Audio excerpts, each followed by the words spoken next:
Okay, so my name is Dean Markey, and I'm one of the developers that is managing and building the project at 174 Jackson Street. This is the first blog that I intend to do. Hopefully going to do one frequently and kind of keep them relatively short, 2 to 3 minutes, with the intent of sort of chronicling the whole process that we're going through in building 174 Jackson Street.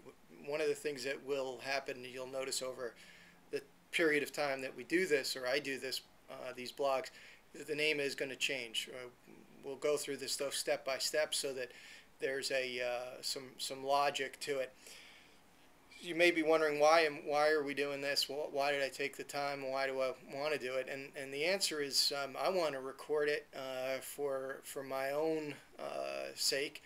I wanted to do it for my kids. I think they're going to want to run the business one day, and it might be helpful for them to see something like this.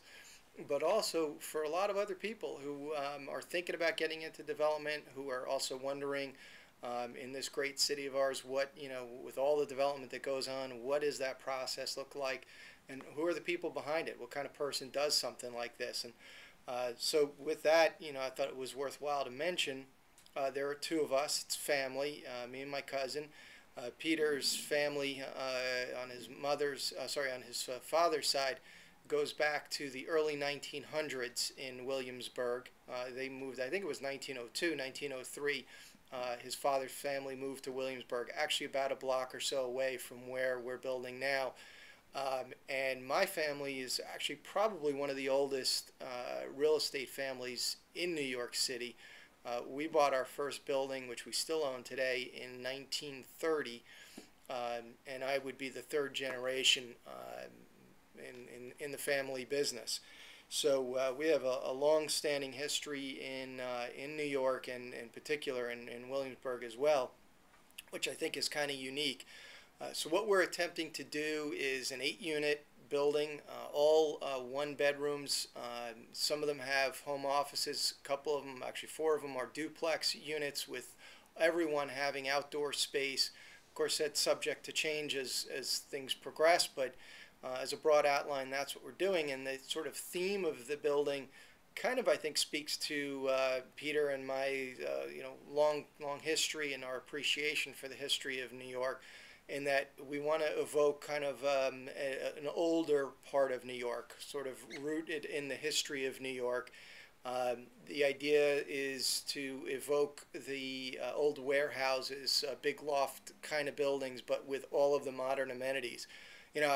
Our family is Italian. We come from Italy, and I often, when I travel in Italy, I always think how great it is to be in buildings that are 600 or 800 years old, and how great it would be to be in one of those buildings, or to live in one of those buildings with all of the modern American amenities. And you don't often find that in Italy.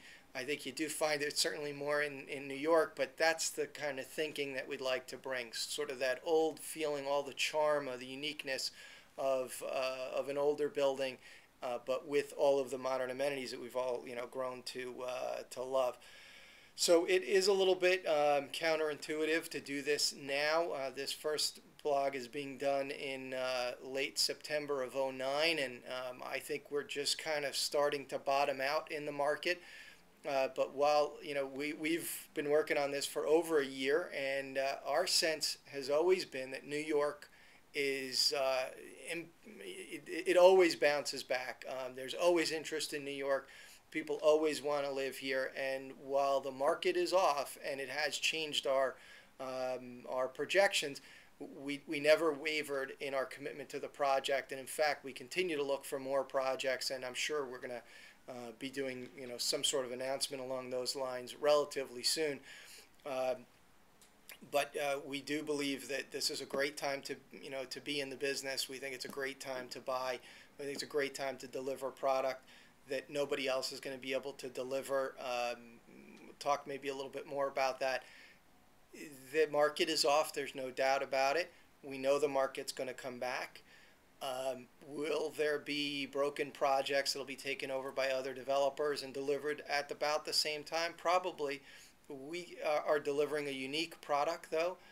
It isn't the cookie cutter type of project that you've seen all over Williamsburg and a lot of the more modern style developments. This is a little bit different, probably the best similar project, although it isn't a ground up project like ours, is the Mason Fisk building at 72 Berry in terms of the style and the idea.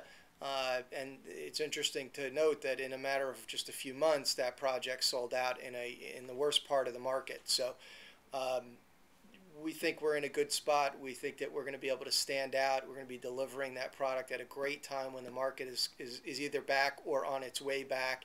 While we will have to forego some of the profit we probably were hoping or praying for, the reality is that we've made up some of that in the reduction of some of the costs associated with putting the project up. So I'm going to end on that note and talk on the next blog about everything from the land acquisition moving forward to where we are today. So maybe once a month, or as things develop, I'll post these blogs and keep everybody up to date on what we think is a terrific product.